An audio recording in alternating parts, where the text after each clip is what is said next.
Clang. The sound of a heavy boat chain hitting the garage latch rang out like a gunshot in the quiet streets of Pinewood Heights. That moment, that sharp, final click, didn't just secure two massive trucks behind my grandfather's garage door. It lit the fuse on a suburban war that would shake our peaceful neighborhood to its core. It all started with a smile, a plastic one. Karen, the self-appointed enforcer of neighborhood rules, had arrived on our doorstep earlier that morning, flashing a tray of stale muffins and wielding a clipboard like it was a sheriff's badge. Per Section 73F of last week's community bulletin, she chirped, "We've been granted temporary storage permission on residential properties. Thank you for your cooperation." I was still standing there holding those moldy muffins, trying to remember when exactly we'd agreed to anything. But before I could even ask, I heard it. Engines. Two enormous trucks, one matte black, the other steely gray, rumbled down the street like they owned it.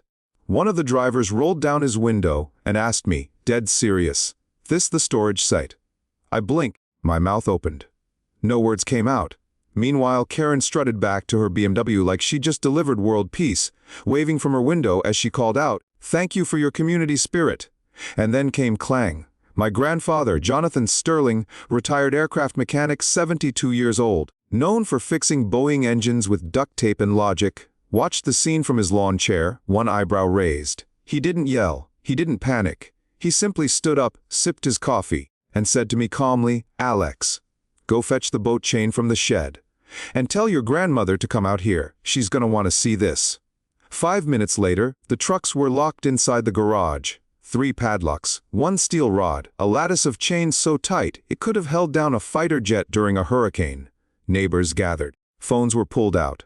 Cameras rolled. Mrs. Rodriguez from across the street clutched her apron and whispered, "It's happening." Tom from next door shouted. About time someone stood up to her.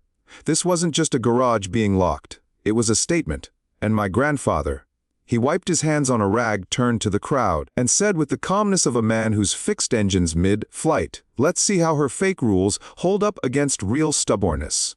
Karen, of course, wasn't used to being challenged. She was used to fear, quiet compliance. She'd spent years weaponizing fine print and fabricated rules, bullying neighbors into trimming their hedges and painting their mailboxes the exact, proved shade of beige.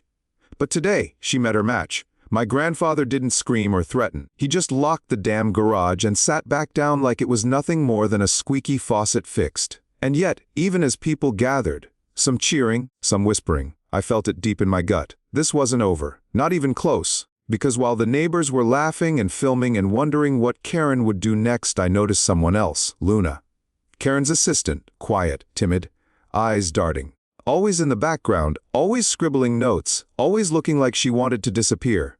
That night, she would return, alone, trembling, and knock on our front door just past midnight. And when I opened it, she would whisper something that made the hairs on my neck stand up. "I need to talk to Mr. Sterling. I've seen what's inside those trucks, and I don't think the HOA is real." That clang. It wasn't just the sound of a garage locking shut. It was the sound of a secret, a lie too big to stay buried, finally being caged. And everything in our neighborhood, everything we thought we knew, was about to change, forever. Let me rewind the clock just a bit. Before the trucks, before the chain, before my grandfather locked down our garage like Fort Knox. It started with muffins. The kind that should have been soft and sweet, but instead looked like they'd been forgotten in the back seat of a car for a week. Dry, wrinkled, and suspiciously green in the middle. Karen stood at our front door that morning, holding a plastic container of them like a peace offering. "Good morning," she chirped, as if she hadn't just weaponized the concept of neighborhood unity. "I brought these over, just a little thank you for your cooperation." Then she handed me a folded note. An official-looking one with faded ink, a logo that looked like it was copied from a Microsoft Word template, and a paragraph full of vague jargon. Per Community Newsletter Rule 73F, residents may be asked to provide temporary garage access for essential community storage. Failure to comply may result in community demerits. Community demerits? What was this? High school detention. I remember blinking at her, trying to process it, when she leaned in and whispered, "We're all doing our part, Alex." And just like that, she walked away. I turned to my grandfather, who was watching from his lawn chair, mug of black coffee balanced on one knee. "She say anything about muffins?" He asked without looking up. She said, "Thank you for your cooperation," I replied, still holding the note like it might bite me. He chuckled once dry, sardonic. "Let's see her try that with me," he said. Famous last words. An hour later, the rumbling started. At first, I thought it was construction equipment, some street work we hadn't heard about. But then I saw them, two semi-trucks, one black, one gunmetal gray, crawling down our peaceful cul-de-sac like they were stalking prey. The first one rolled right up our driveway. The driver leaned out of the window, completely unfazed. "You the drop-off point?" "What?" "For the community storage." Behind him, the second truck idled loudly, its chrome grille gleaming like a shark's smile. Before I could say another word, Karen waved from her car, already halfway down the street. "Thanks again, Alex. We really appreciate your flexibility." And that was it.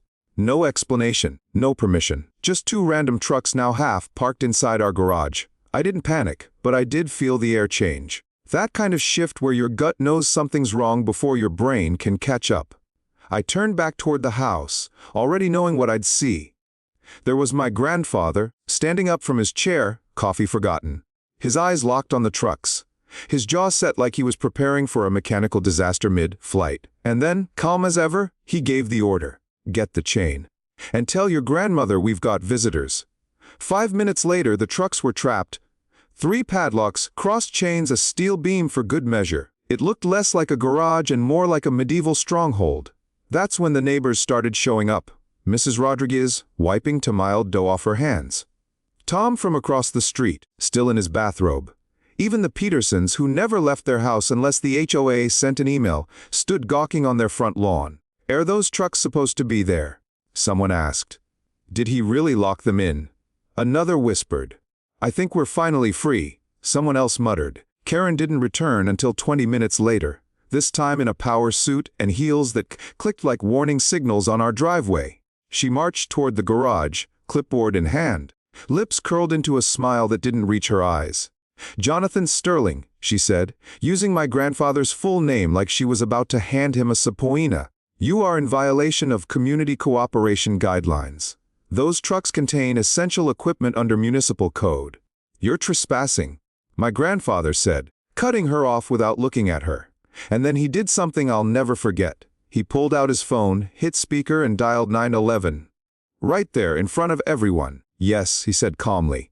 "I'd like to report unauthorized vehicles on my property. Currently secured. Unknown origin. Please send an officer." The crowd went silent. Karen's smile froze, then faltered. That's when I saw it. The very first crack in her mask.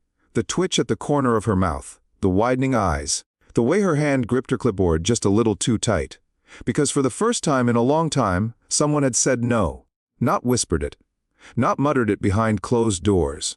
But said it out loud in front of the whole neighborhood. That afternoon, Officer Jenkins showed up, middle-aged, tired eyes, worn boots. He took one look at the chained-up garage and said something I'll never forget.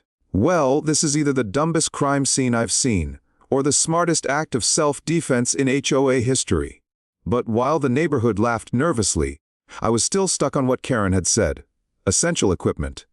Essential for what? That night, just after 11 p.m., I heard a knock at the door, soft, hesitant, like whoever was on the other side was afraid to be there. I looked through the peephole. It was Luna, Karen's assistant. She looked pale, nervous. Her hands trembled at her sides. When I opened the door, she looked me in the eye and whispered, "I need to talk to Mr. Sterling. I think there's something you should know about those trucks." Luna sat quietly in our living room, her hands clenched in her lap so tightly they'd turned white. Her voice was barely above a whisper, trembling as though someone might be listening through the walls.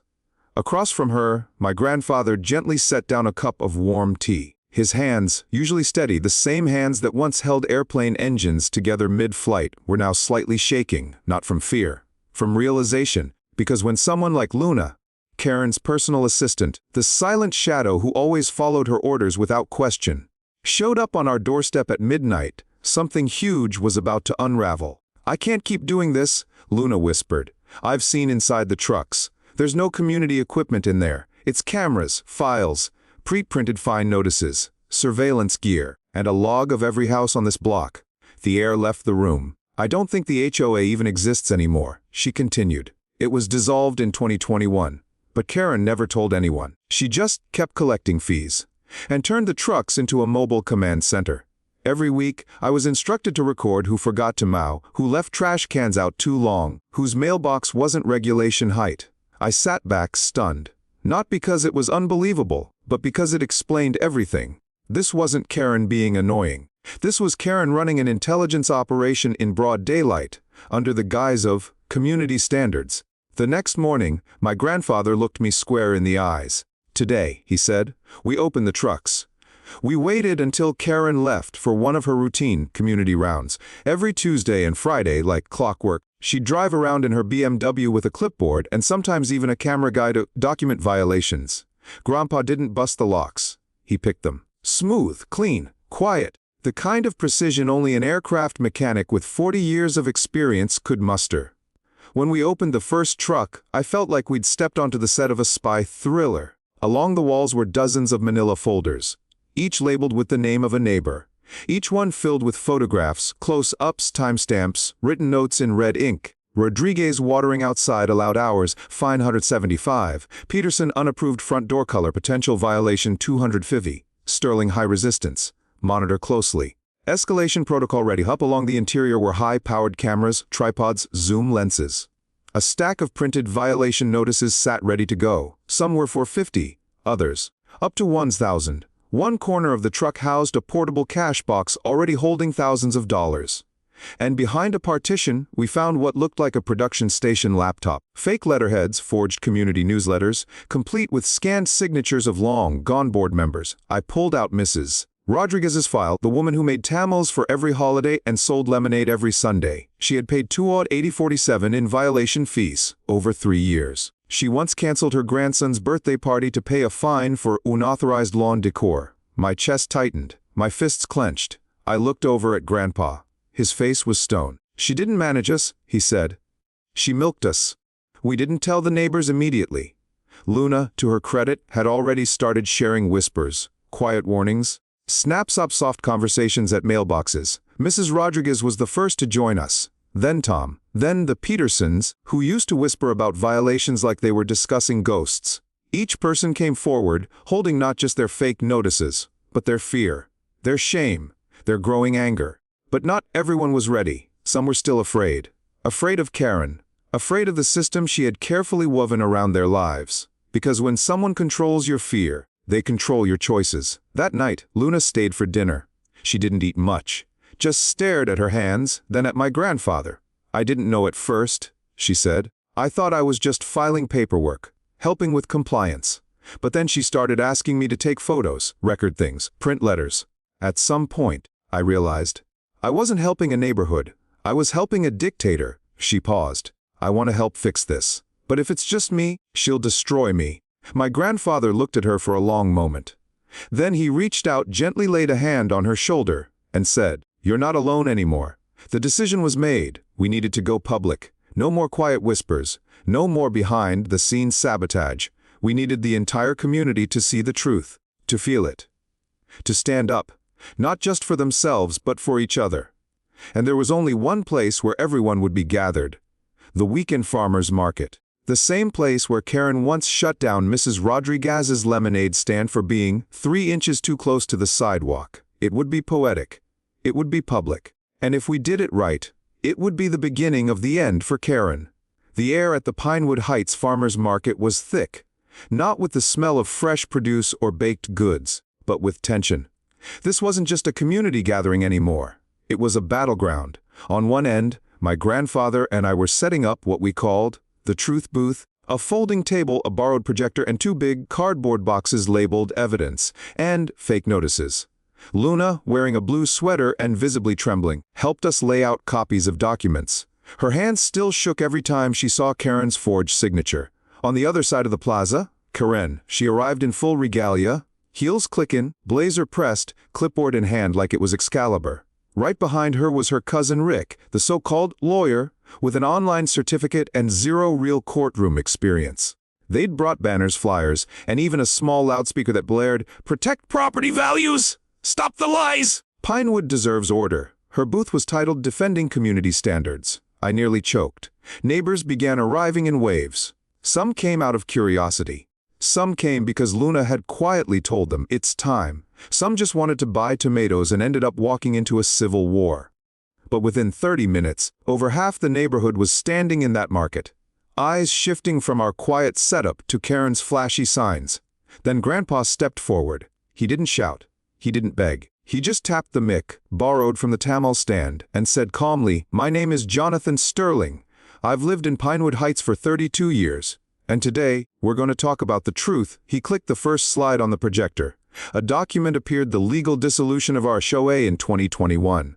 Gasp. Then, screenshots of Karen's fake newsletters, forged signatures, her personal bank account activity, cash deposits labeled as community improvements. That never happened. Then came the photos, hidden cameras in trees, zoom shots of people inside their homes, pre-printed fines with dates months in advance. Every click of the projector was another nail in the coffin. Karen stood frozen. Rick mumbled something about libel, but no one was listening. Then came the testimonies. Rodriguez stepped forward, holding a crumpled stack of violation slips. "I paid $2,080.47 over 3 years, she said, voice trembling. "Because I thought I was being a good neighbor. I skipped meals. I canceled my grandson's birthday party. And it was all fake," people gasped. Some clapped, others stared at Karen like they'd just seen a ghost. Then Tom, the grumpy guy from across the street, stood up. "She fined me for my garden gnome," he growled. "Said it didn't match community aesthetics. I thought it was dumb, but I paid. Turns out I was funding her car payments." One by one, neighbors stepped up, told their stories, exposed years of quiet shame and manipulation. Then Luna, she stood at the mic. "Shiki's my aunt," she said. The market went dead silent. "I helped her because she blackmailed my family. My mom was sick. We were behind on rent. Karen said if I didn't cooperate, she'd report us for financial instability. Said she'd ruin us." Tears streamed down Luna's face. "But I'm done being afraid. And I'm sorry for not speaking sooner." The silence broke. Applause. Tears. People hugging her. Karen's grip on the clipboard started to falter. That's when Karen made her mistake. She snatched the mic from Luna and started screaming, "You're all ungrateful! I kept this place in order. Without me, this neighborhood would be a dump." The crowd backed away. "You all need me! I am the community! You wouldn't last a day without my structure!" My grandfather stepped forward. He didn't say anything at first. Then he looked at her, calm, almost sad, and said, "You're not the community, Karen. We are." Then someone pointed at the street. "Who are those guys in suits?" 2 men in dark jackets and sunglasses walked through the crowd like they owned the place. One held up a badge. "Messes." The taller one asked. "Yes," she said, hesitating. "We're with the FBI. You're under investigation for mail fraud, wire fraud, identity theft, and impersonation of legal authority." The entire market gasped. Karen tried to run, but 40 angry neighbors were in her way. As the agents cuffed her, her clipboard hit the pavement. Fake notices fluttered into the air like falling leaves. The loudspeaker finally cut out. Rick, the fake lawyer, slinked away behind the Tamil cart. And just like that, Karen's 3-year reign of fear collapsed in 15 minutes of sunlight and truth. But it wasn't over yet, because the FBI wasn't just here for one HOA scam. They were uncovering something much bigger. Karen didn't go quietly, even in handcuffs. Even as her clipboard lay shattered at her feet and her neighbors stared in open disbelief, she kept yelling, "You'll regret this! Property values will crash!" I held this place together. The agents barely flinched. They read her rights as she screamed about conspiracies and accused Luna of betrayal, her voice growing thinner, wilder, more unhinged with every word. Dead silent, because the truth was sinking in. This wasn't just Karen playing HOA queen. This was organized fraud, manipulation, surveillance. And now, a federal case. Agent Martinez, tall and composed, turned toward the crowd. "Ladies and gentlemen," he said, raising his voice just enough, "this isn't limited to Pinewood Heights. Our investigation shows that Karen has been operating similar schemes in at least 12 neighborhoods across the county." Gasps. Again, the estimated damage exceeds 300 ZAL orders in fake fines, forged notices, and unauthorized surveillance, thanks to your evidence. He nodded toward my grandfather and Luna. "We now have what we need to file formal charges." Mrs. Rodriguez's hands went to her mouth. Tom just muttered, "Holy hell." Someone whispered, "We thought she was just annoying." But Karen's scam wasn't built on loud threats or overt force. It was built on fear, on isolation, on people not talking to each other. on making every person in the neighborhood feel like they were the only ones being punished, the only ones not following the rules. And for 3 long years it worked. But now, with that badge in the open, with Karen being walked through the crowd she used to rule, everything changed. Agent Martinez continued. If you've received fines, notices, or demands for payment that seem suspicious, please speak with us. We'll be collecting statements. And we'll be working with federal prosecutors to ensure restitution is possible through asset seizure. He turned to Luna. Park, your cooperation was critical to this investigation. Your courage helped us act quickly. You will be classified as a cooperating witness, not a perpetrator. Luna broke down, not in shame, but in relief. 3 years of carrying guilt, of thinking she was complicit, of believing she'd never be free of Karen's shadow. And now, the FBI just told the entire neighborhood she's a hero. The crowd erupted in applause. Luna collapsed into a chair, tears streaming down her cheeks. My grandfather handed her a bottle of water and patted her shoulder gently. You stood up, he said. That's more than most ever do. Even people who once looked at her with suspicion were now hugging her, shaking her hand, thanking her.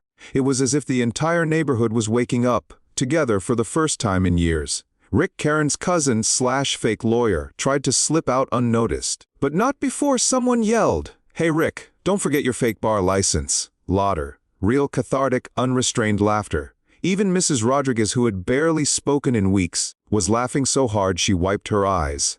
I haven't felt this light in years, she said to me. Like someone just opened the windows and let the air back in. That afternoon, neighbors lingered at the market. No one wanted to leave. They huddled in groups, trading stories, sharing emails, talking about what they'd endured, and what they wanted the future of Pinewood Heights to look like. Not run by fear, but by people, by real relationships, by community. That evening, Grandpa sat on the porch with a lemonade in hand and a tired, satisfied look on his face. I joined him, still buzzing from everything that had happened. "You think it's over?"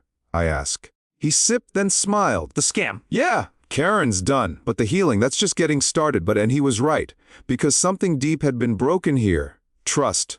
Safety. That quiet peace you're supposed to feel when you walk out your front door. It would take time to rebuild, but at least now, we had a chance. Just when I thought the day couldn't hold any more surprises, the local news station showed up. They'd gotten wind of the FBI arrest. A small crew, cameraman, reporter, and Boom Mick, stepped out of their van and walked straight up to my grandfather. "You're the guy who locked up the trucks, right?" the reporter asked. "That's me," Grandpa replied with a shrug. "Didn't like what was parked in my garage." The reporter laughed. "Sir, you just took down a 300,000 scam with a boat chain and common sense. Mind if we do a quick interview?" Grandpa looked at me, then nodded. "Why not? Might as well finish the story right." He told them everything. Well, everything they needed to know. About the chain. About the muffins. About the fake OA. About choosing to investigate, not intimidate. When asked what advice he'd give to other neighborhoods, he didn't hesitate. Talk to your neighbors. Trust your instincts. Document everything. And never let one clipboard tell you what your home is worth. They aired the story that night. The headline read, "Grandfather exposes fake HOA, sparks federal investigation." But around here, he just became known as the man who locked the trucks. And something tells me he kind of liked it. 3 days after Karen's arrest, Pinewood Heights didn't just feel different. It felt alive. Gone were the sideways glances and hushed complaints. Gone were the whispers about mailbox heights and hedge lengths. Gone were the fake newsletters, funny fines, and the silent fear that once cloaked our streets.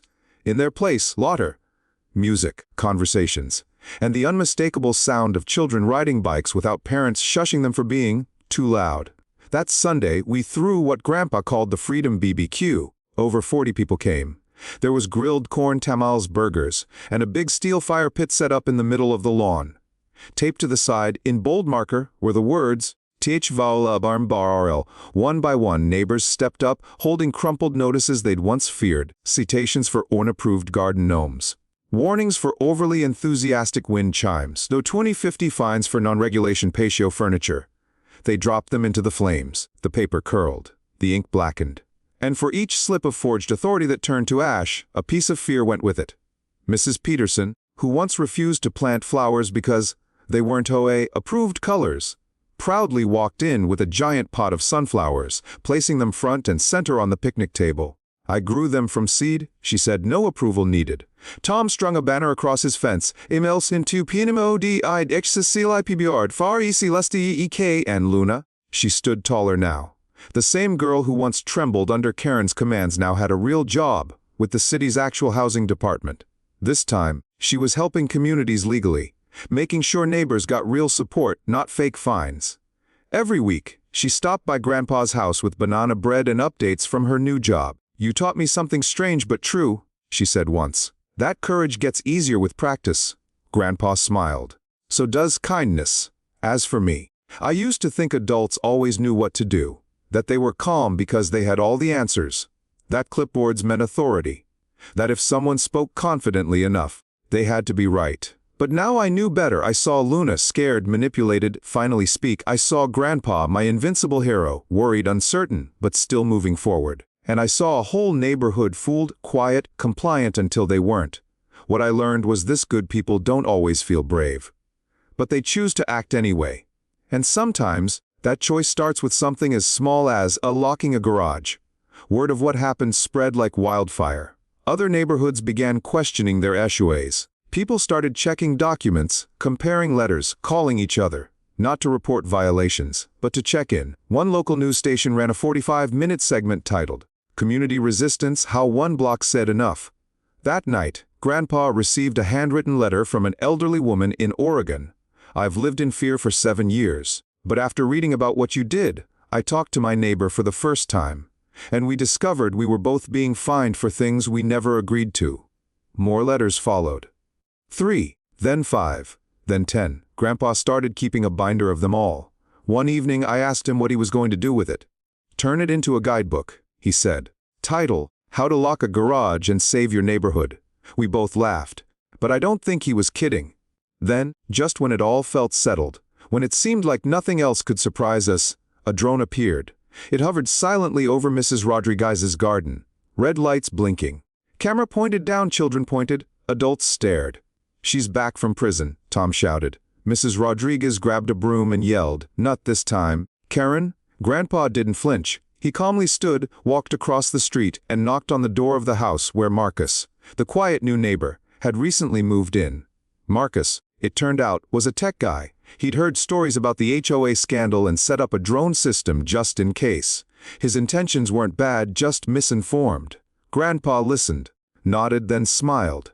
"Around here," he said, "we don't watch each other with cameras. We watch out for each other, with pie and folding chairs." The Marcus blushed. The drone came down. Mrs. Rodriguez invited him over for lemonade. Just like that, a new friend was made. Marcus ended up joining our BBQ rotation. He helped seniors fix their Wi-Fi. He taught the kids how to build drones for fun, not fear. And every time his drone took off now, Mrs. Rodriguez waved at it with her broom. Not to swat, but to say hello. 3 months passed. The investigation unfolded across 3 counties. Victims emerged from all corners of the state. Some were retirees who paid trash disposal violations they never committed. Others were immigrants afraid to speak up, who paid thousands just to keep peace in a place they thought was home. All roads led back to one woman, Karen Morrison. Her court date was set for mid-September, and the community, we showed up. The courthouse was packed, not just with Pinewood Heights residents, but with families from 11 other neighborhoods. They wore pins with the same phrase, "No one finds alone." Luna sat beside my grandfather, hands shaking. This was the day she'd testify, publicly, under oath, against the woman who once controlled her life like a puppet master.